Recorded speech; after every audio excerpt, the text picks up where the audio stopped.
I'm pretty proud of it, though there are days I lay in my bed or lay in my desk or lay in my office and go, okay, hopefully you can make this all work, because this is a lot to do.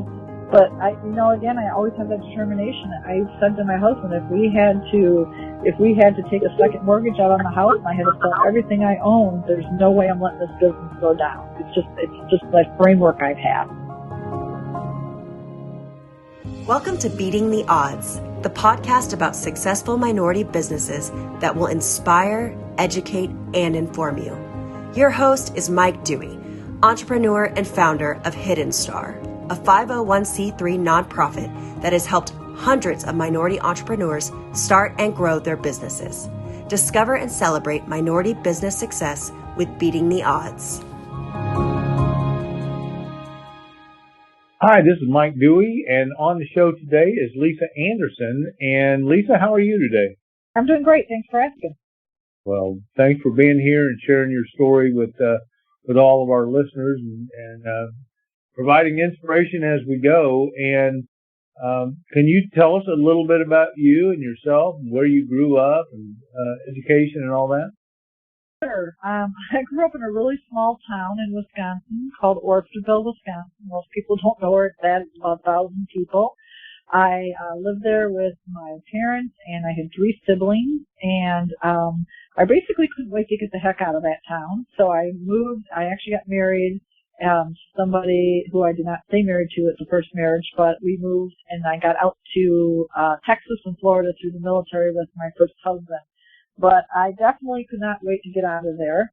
I did a lot of manual labor for many years because I didn't think I was really college material, but started really kind of hating that and decided I needed to go to college. So I went and got my undergrad at UW-Whitewater in social work, and then went back to school because I realized I can't do what I wanted to do with just a bachelor's degree. So I had to go back to school and went and got my master's degree from UW-Whitewater in community counseling, and then get licensed as a licensed professional counselor. And now I own my own business doing private practice of mental health. Awesome. Well, that gets my next question, the description of your business.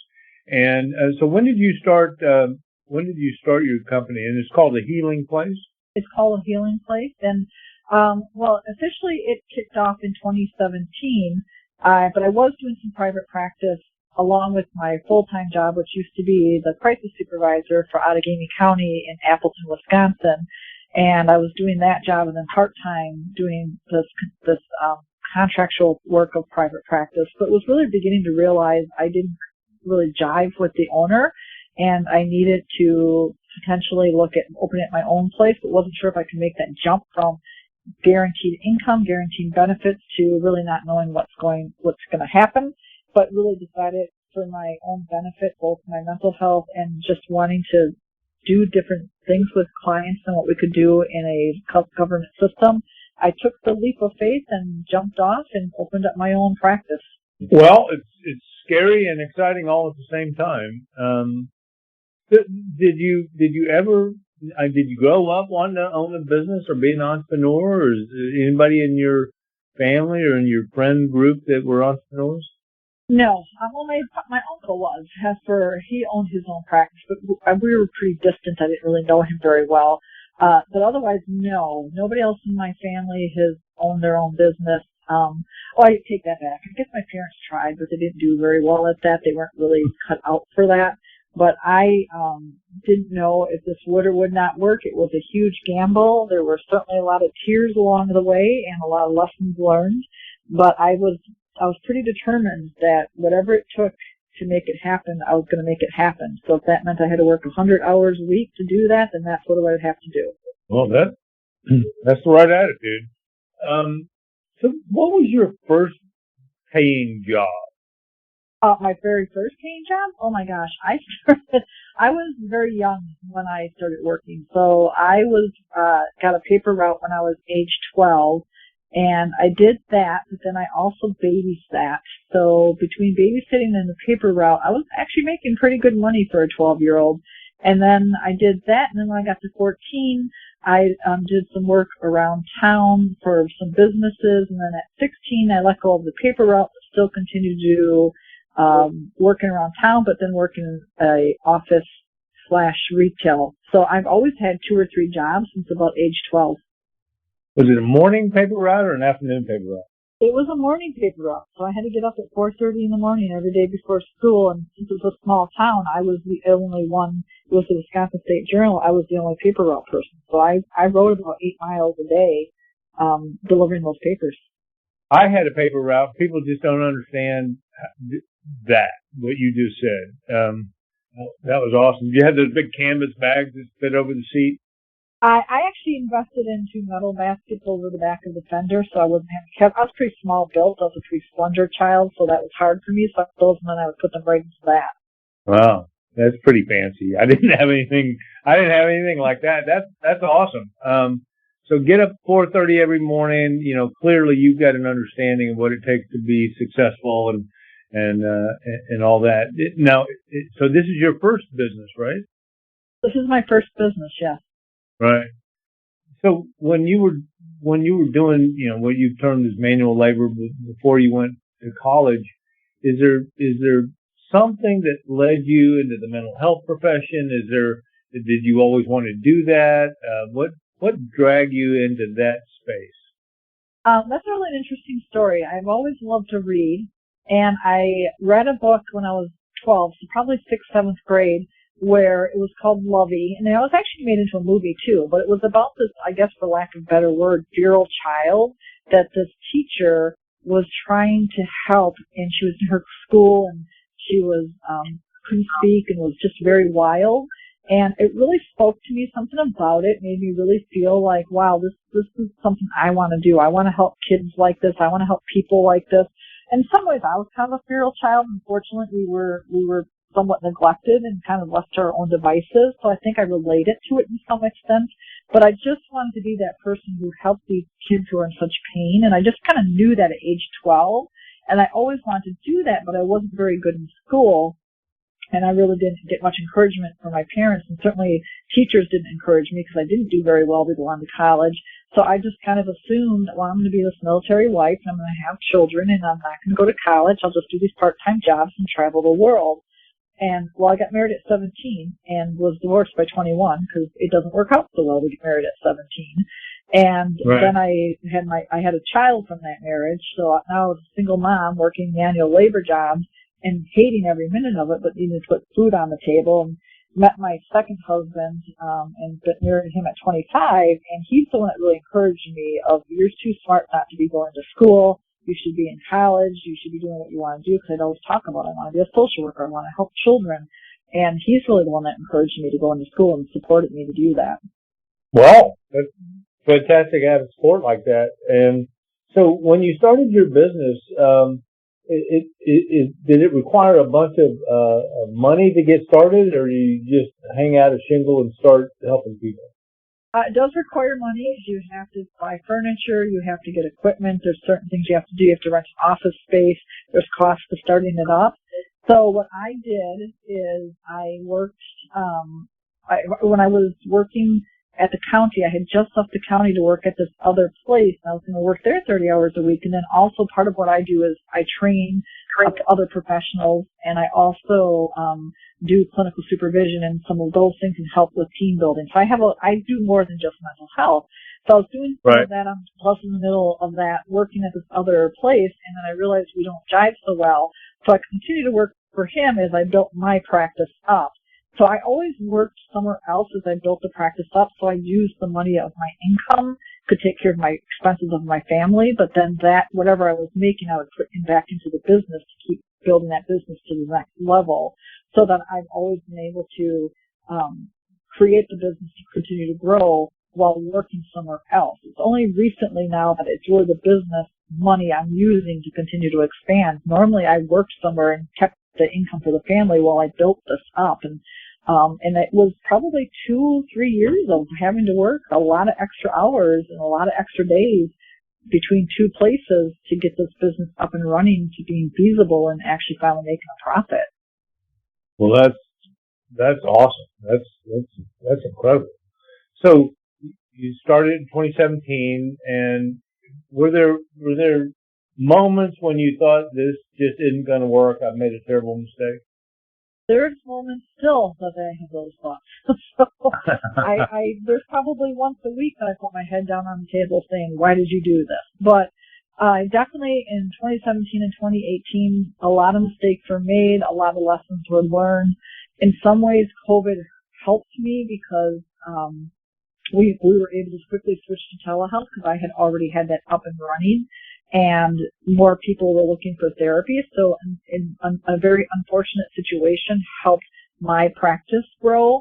But I can tell you there were so many mistakes that I made in the beginning that when I help people now, because people call, like my friends call, who are looking to open up their own practice, and I will say, here's the things you don't want to do. I could literally write a book of the 10 ways of how not to become a millionaire based on the mistakes that I made in the first 2-3 years of practice.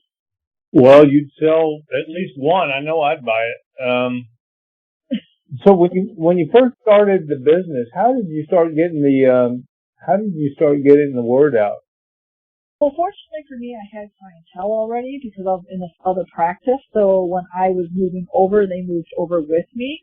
But what I didn't know is that, I knew I had to get credentials with all the insurances, but I didn't know enough about that to know that some, like Blue Cross Blue Shield, has several different kind of plans, and I didn't know that. So I thought that when I got credentialed with Blue Cross Blue Shield, that meant I was credentialed across the board. So then some of my clients were getting higher bills than they got when I was at the other place. It was a pretty sticky mess for about a year. And so fortunately some of that happened. Because I worked in Outagamie County as a crisis supervisor and because I've done so much training, I'm still somewhat known in that area. It's why I was on newscasts and stuff like that because I'd be used if there was a situation that they'd be calling me to ask my thoughts about that. So I'm known a little bit in that area. So my name helped a little bit to that when I put out a shingle, and Lisa Anderson was tied to that. But then word of mouth started happening, and then when people would call their insurances and say who's in my network, I was able to get people in very quickly, and I still have that belief system where you get people in quickly. So those three things probably helped me a lot, that people already kind of knew me, that were sending referrals my way. I'm also very good about making contracts and seeing opportunities, like if an EAP contract would come up, or if I would hear that the county is looking for some programming, I would figure out how to make that work so that I could apply for that programming. So I was doing many different things, not just straight practice. So I was contracting with the county and helping them work with their foster homes. I was expanding my training and working with UW systems to help do continuing education units for professionals. I realized that some places needed clinical supervision, so I was helping them with clinical supervision as I built on all these other parts. So I'm still very good at recognizing, hey, there's an opportunity here. We need to jump on that and grab it so that we can continue to bring in revenue. So I think that I have a good eye for that, which has been very helpful for me to find revenue streams. I don't just rely on the mental health stream because that's really hard to rely on. And that has helped me quite a bit. But I definitely had clients to bring over, which helped. Right. So you started in 2017 and you built it by your own, sweat equity. And, was it you for a long time? Just you? Or when did you start hiring people? Well, it was just me for about the first year and a half, and then it was starting to get too big for me to manage everything and the administration, so I brought on a administrative assistant for about 15 hours a week, and then eventually she worked up to a full-time position and became the practice manager. And then I had one of my old staff persons that worked for me underneath Outagamie County wanted to come to do some private practice because she had moved into being a professor but wanted some clinical work still. So I brought her on for about 15 hours, and then I had another person reach out to me and say, hey, would you mind, could I work under you? So I contract with people. And so then I had to move into a different office because our office space didn't fit us anymore. And then we added about 2 more people on, and then we needed another person, so then we added a second administrative assistant. And so now I've got 9 therapists working underneath me. I have 3 staff. We are just opening up a new office in Kenosha. So I'll build that just like I built the Appleton one, where it will just be me for a while until I get it stable. And then I'll start putting out ads for other therapists to join. And once we get 3 therapists, then we will add another practice manager. And I'll use that same model. So I build up very slowly. I don't go in and feel like I've got to have everything there 100% because that's the best way to shoot yourself in the foot. I build my infrastructure slowly, and then we'll get built up to where we'll have 5 or 6 or 8 therapists at that office also. Right. So all the locations, you've grown from yourself to how many total people now? Totally in the office, there are 9 therapists and 3 staff. So 10 counting me, so we have 13. And then we're adding 2 new therapists. Probably they're going to be signed on within the next month or so. So we'll have 2 more therapists up in the Appleton area. And my hope in the Kenosha areas is that we'll have 6 therapists. Wow. So that'd be 19 total, right? Yes. Yeah. Well, I'm staff there, so right. Well, that's incredible. So, you started, working extra jobs and saving and starting your own business and working 2 or 3 different things, and pretty soon you'll have 19 people working for you. That's pretty inspiring. I'm pretty proud of it. So there are days I lay in my bed or lay in my desk or lay in my office and go, okay, hopefully we can make this all work because this is a lot to do. But again, I always have that determination. I said to my husband, if we had to take a second mortgage out on the house and I had to sell everything I own, there's no way I'm letting this business go down. It's just that framework I've had. Well, that's why you're a success.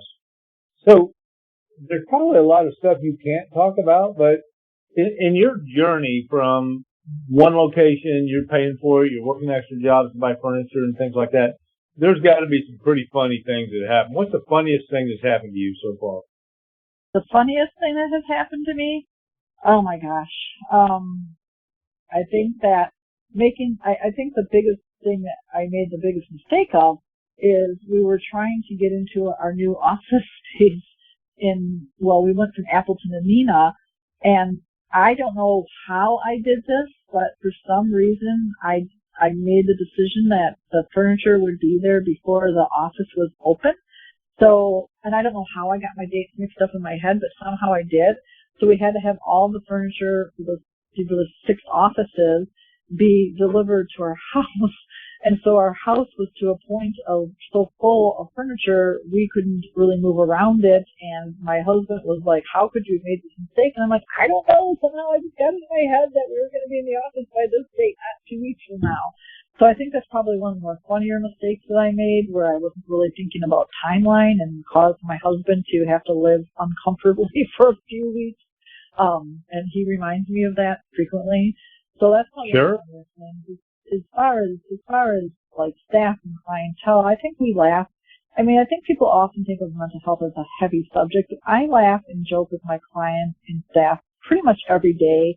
People are oftentimes walking away from our offices feeling better. I think people consistently think people are crying. Certainly we have that, but there's a lot of joking and lightness and really a great sense of humor in the office, and we have a good time. And I think that that's not something people think about when they think of mental health. Right. So, has there been anything on your entrepreneurial journey that has really surprised you?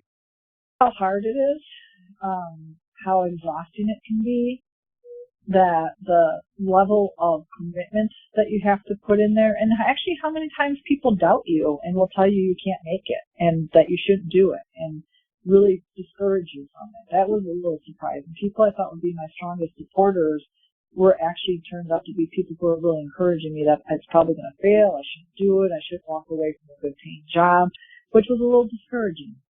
Yeah. Well, there's an old proverb somewhere that says if you want to find out the truth about somebody, wait until their neighbor gets rich. True. So, they see you on your way and not letting anything stand in your way, and you're going to be successful no matter what. And there's a lot of people that just can't deal with that. And I know our listeners can relate to all of that because, it's pretty lonely out there sometimes. Starting it and you feel like it's you against the world. And, truth is sometimes it is. Especially I think being a woman. I cannot tell you, it still happens that I will have people say to me, oh, you own your own business?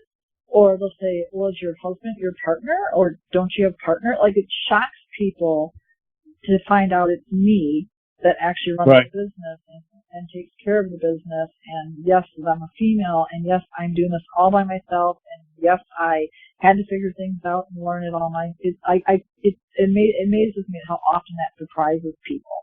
And I have to consistently say, no, my husband is not my partner. It is just me. So other than that, I mean, other than just kind of what you just described, have there been any real obstacles or challenges that you faced as a female entrepreneur that you wouldn't have faced otherwise? I think sometimes getting funding can be an obstacle. Being a female entrepreneur, people would think that I would be considered a minority, and so it'd be easier. But I don't. That does not appear to be true to me. That I struggle getting funding more so than somebody who would be a male. I think at times people taking you seriously can be a problem just because of being a female. And I think some of the other obstacles I've just run into is I will try to make connections with other businesses, and I will get, I guess, snubbed, for lack of a better word. And it's pretty clear that this is a male business owner who really only wants to talk to other male business owners. And that can be very frustrating because sometimes the business that they're in can link very well with the business I'm in or could be helpful, and it creates a barrier for me because now I can't get to that next step because I've got this person who's decided because I'm a woman, he doesn't want to do business with me. So I've certainly run into that, unfortunately, that kind of gender sexist behavior at times. But what I typically do is I turn my head and I look for a different person that's not like that, and then I find that person and they get my business instead. So I've just learned that you just got to keep moving forward despite what people think or don't think, or if they don't want to talk to you because of your gender. I just then I'll find someone who does, and I find that person instead.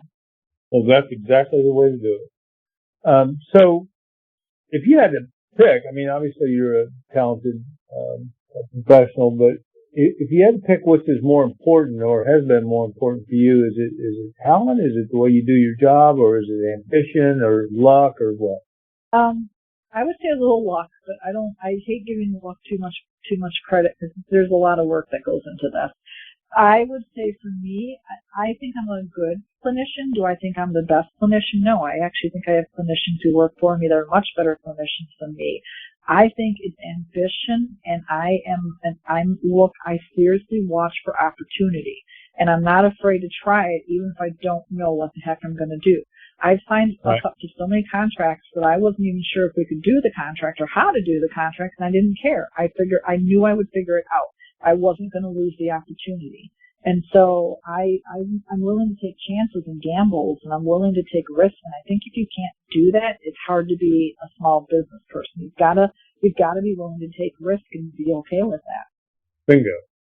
Okay. And if you were going to give advice to an aspiring entrepreneur, and you are right now on the show to our listeners, if you had to give advice to a new entrepreneur, what would it be? My first thing would be learn who you need as your support.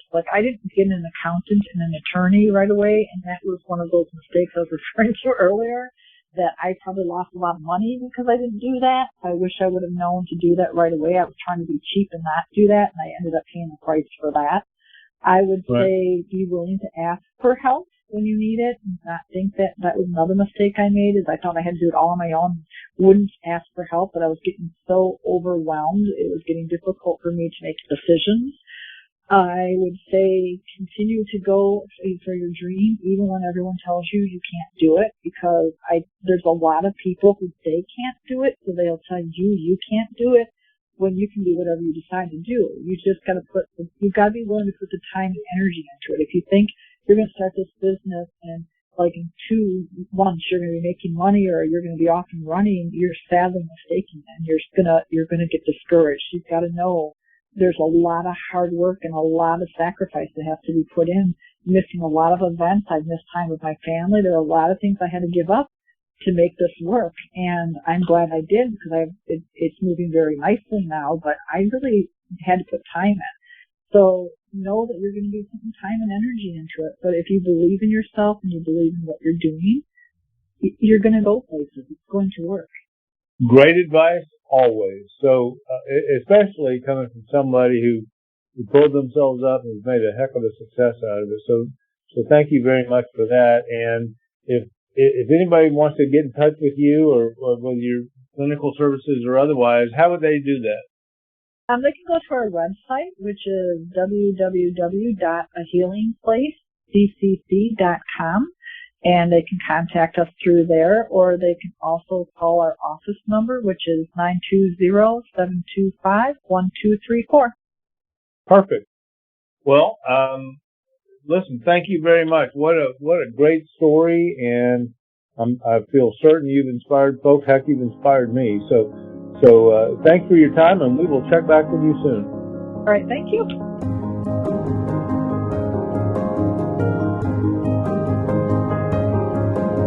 Thank you for listening. We hope you were informed and inspired. Now we would like to ask a favor of you. If you could please leave us a review on the podcast platform and follow us, that would be great. And please share us with your network and help support minority business. Thank you.